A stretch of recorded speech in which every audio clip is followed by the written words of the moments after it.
बढ़ रही है तो एक्सटेंशन भी बढ़ रही है, तो ग्राफ क्या होगा? Straight line. बात समझ आ रही? ये स्ट्रेट लाइन रहेगा इलास्टिक लिमिट तक।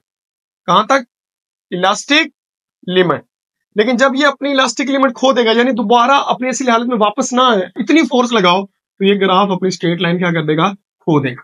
बात समझ? तो ये आप लोगों ने याद रखना है, फोर्स और एक्सटेंशन ग्राफ जो है वो स्ट्रेट लाइन होगा कब तक? जहां तक हुक्स लॉ अप्लाई हो रहा है। क्योंकि आपको पता है कि जो चीज डायरेक्टली प्रोपोर्शनल हो उसका ग्राफ क्या होता है? Straight line. यानी एक चीज बढ़ रही है, दूसरी भी बढ़ रही है।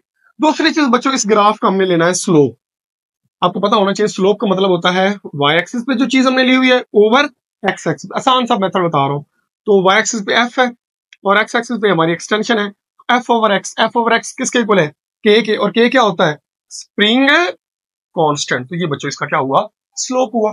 तो slope of force extension graph आप लिख सकते हो यहां पे, slope of force extension graph gives us के, यानी स्प्रिंग कांस्टेंट की हमें वैल्यू देता है।